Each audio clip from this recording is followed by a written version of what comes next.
Hello student, मैं गौरव कुमार त्रिपाठी आप लोगों को आज बीजगणित का एकदम बेसिक से बताऊंगा। जैसे हम लोग पढ़ते हैं 6 से बीजगणित हम लोग पढ़ते हैं, तो आज हम लोग जानेंगे बीजगणित होती क्या है। अभी व्हाट इज होती क्या है एलजेब्रा। एलजेब्रा का मतलब क्या होता है। एलजेब्रा जैसे हमने पढ़ा है, बहुत सारी चीज़ें होती हैं। एलजेब्रा का हमें बनी कहाँ से है, आज इसके बारे में हम डीपली से अध्ययन करेंगे। तो जैसे हम जानते हैं एलजेब्रा का मतलब होता है बीजगणित। तो ये बीजगणित जो है, इसका सही मायनों में अर्थ क्या होता है, या हम ऐसे कह सकते हैं बीजगणित की परिभाषा क्या होती है। बीजगणित की परिभाषा अगर नॉर्मल कहें तो इसमें यह होता है, यह गणित की वह शाखा है जिसमें हम चर व अचर पदों का अध्ययन करते हैं।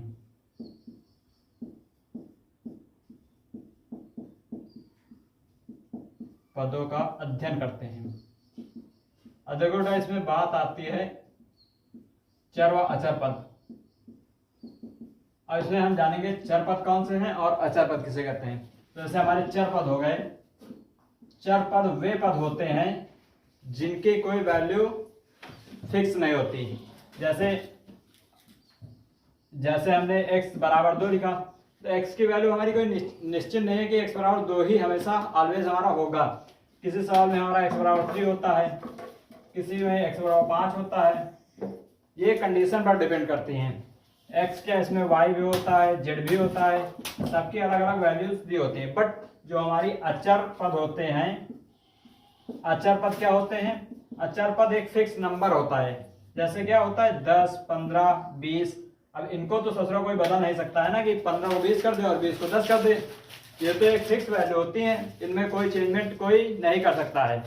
तो आज चर व अचर पदों का अध्ययन ही कहलाता है बीजगणित। तो जैसे हमें कोई कहते कि हमारा एक कोई बताओ, जैसे हमें चर और अचर के मेल से कैसे एक वो बनता है पद, तो हमने बोल दिया भैया ये देखो, एक हमारा चर पद हो गया और ये हमारा अचर हो गया। और जब इसको हम पूरा मिला देंगे तो हमारा एक बहुपद का निर्माण करता है। ठीक, तो बच्चों इतनी बात समझ में आई।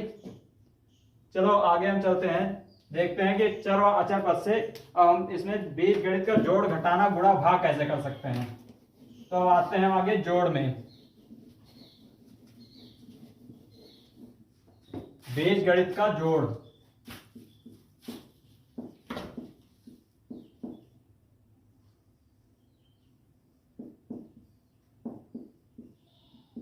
जोड़ हम लोगों ने अभी तक अंकगणित में पढ़ा कि जैसे हमारा 5 होता है, 5 में 5 जोड़ देते थे तो 10 हो जाता था। 10 में 15 को जोड़ देते थे तो 25 हो जाता था। इसी तरह 35 में 15 जोड़ देते थे तो 5 5 10 और 4 5 5 50 हो जाता था। इसी तरह हमने अंकगणित के काफी सारे जोड़ पढ़े हैं। बट बीजगणित में क्या होता है, बीजगणित में सम, जैसे सम समान अपना रखते हैं चर, वही जुड़ते हैं। जैसे x से ही हमेशा जुड़ेगा और y वालों से ही हमेशा जुड़ते हैं। जैसे हमने y और y को दिया आपको सवाल कि बेटा y में y को जोड़ के दिखाओ, तो 2y होगा। ऐसे हमने, जैसे आपको कोई सवाल दे दे बेटा आप x plus Z plus 2x plus Y, इसको जोड़ के हमको आंसर बताओ, तो आप लोग क्या करेंगे, नॉर्मल से x वालों को जोड़ देंगे। 2x प्लस 1x बराबर 3x हो जाएगा, प्लस y का कोई है नहीं तो y को लिख देंगे, प्लस z को लिख देंगे, यही हमारा आंसर आ जाएगा। तो आपको मैं कुछ सवाल प्रैक्टिस के लिए दे रहा हूं जोड़ के। जैसे हमारा पहला सवाल होगा आपके लिए प्रैक्टिस के लिए, x plus 5x plus 9x, ये पहला सवाल आपके लिए प्रैक्टिस का है। दूसरा सवाल है आपके लिए 9x plus 10y plus 7x plus 10z, इतना आपके लिए होमवर्क है। अब आते हैं, बात आती है अब घटाने की। जैसे घटाने में क्या होता है, बीजगणित के घटाने में लड़के बहुत सारी गलतियां करते हैं। जैसे कि उसमें क्या होता है, हम बताते हैं आपको। बीजगणित का घटाना,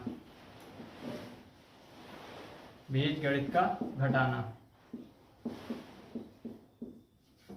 अब देखो, जैसे बीजगणित का हम घटाना करते हैं तो उसमें हमें काफी सारे चिन्हों का ध्यान रखना पड़ता है। जैसे कि हमें कहा गया 7x में 5x को घटाइए।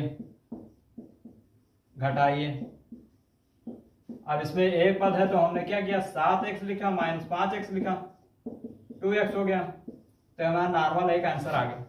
बट जैसे इसी में कहता कि 7x प्लस 5x में 6x माइनस 2 प्लस 5x को घटाइए। अब देखो, अभी तो ससुरा बोले एक नॉर्मल घटा दिया करते थे, लेकिन अब इसमें क्या हो गया, 7x प्लस 5x तो लिखेंगे ही, माइनस का सिंबल लगाएंगे क्योंकि हमें घटाना है। क्या घटाना है, 6x माइनस 2 प्लस 5x। और देखो यहाँ 7 और 5 को जोड़ लेंगे, 12x हो जाएगा, माइनस के अंदर जाएगा तो ये ससुरा हो जाएगा 6x माइनस का, और यहाँ हो जाएगा प्लस का 2, और ये माइनस और प्लस माइनस हो जाएगा 5x। ठीक, अब देखो इसको जैसे जोड़ेंगे तो 12x और 6, 12 में 6 गया, 6x हो जाएगा, और 6x में 5x फिर घटाएंगे प्लस 2, तो हमारा कितना हो जाएगा, x प्लस 2। यही हमारा हो जाएगा आंसर। तो बच्चों आप लोगों को इतनी बात समझ में आई होगी। चलते हैं हम नेक्स्ट क्वेश्चन में।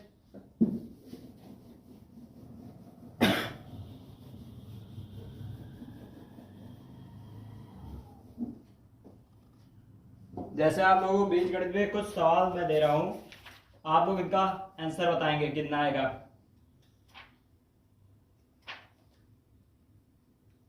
जैसे आप लोगों से कहा जाए 3y plus 6z plus 3x में 5x plus 6y plus 9z को घटाइए।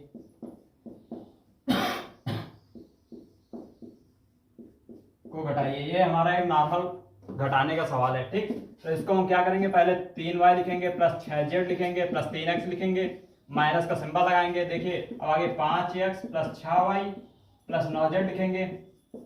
इतना लिखने के बाद इसमें फिर से सिंबल चेंज करेंगे, 6z plus 3x minus 5x minus 6y minus 9z।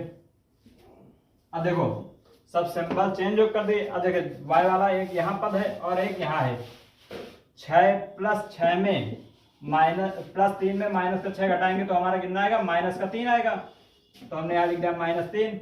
और y, अब देखिए यहाँ पे 6z है और यहाँ पे माइनस का 9z है, तो माइनस का 3z आ जाएगा।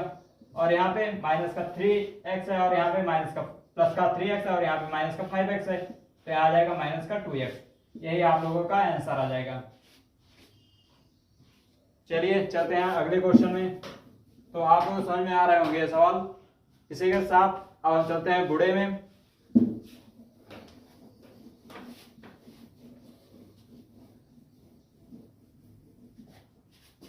अब हम आपको बताएंगे बीजगणित का गुणा कैसे किया जाता है।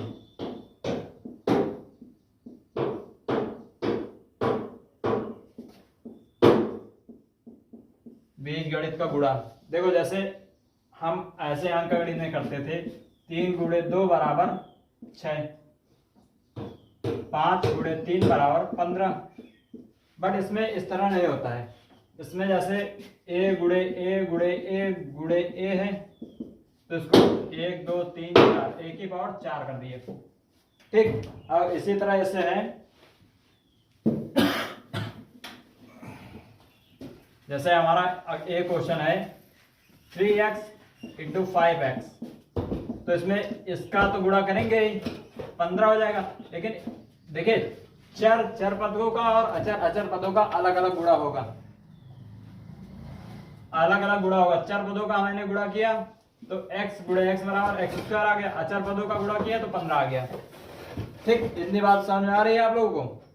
चलिए अगले नेक्स्ट क्वेश्चन चलते हैं। इसी तरह अगला हमारा नेक्स्ट क्वेश्चन है, क्या कह रहा है, 4x माइनस 2 और गुणा 2x प्लस 5। अब देखो बेटा, इसमें दो पदों का गुणा है। इसमें क्या है, जब बीच में कोई सिंबल नहीं होता है इसमें इंटू का सिंबल मान लिया जाता है। और जैसे हमें इसका गुणा इससे करना है तो पहले हम 4x को उठाएंगे और इसको 2x प्लस 5 को दे देंगे। और दूसरा हमारा क्या है, माइनस का 2 उठाया और यहाँ पूरे को दे दिया।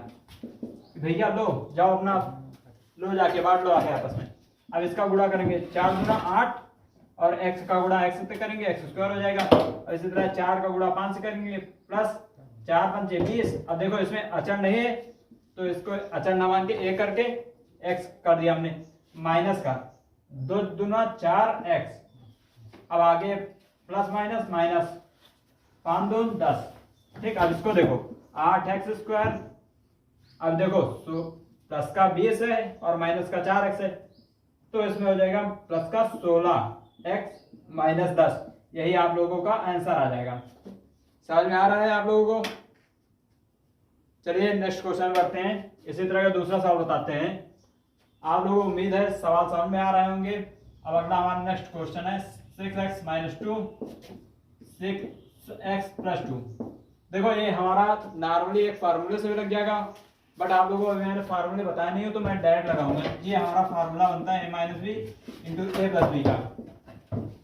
इसका फार्मूला होता है A square minus B square, but मैंने आप लोगों को फार्मूला नहीं बताया हूँ तो मैं डायरेक्ट इसी तरह गुणा के नियम से ही लगा के बताऊंगा। तो 6x मैंने उठाया और इस 6x प्लस 2 को दे दिया।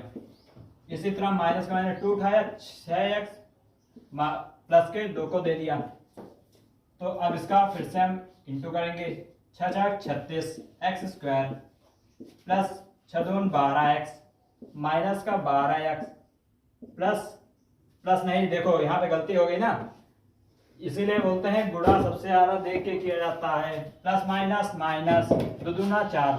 अब देखो ये माइनस का प्लस का कट जाएगा तो 36x स्क्वायर माइनस का 4। तो ये समझ में आ चुका होगा हमारे हिसाब से। आप सभी लोग नोट कर लें इसको।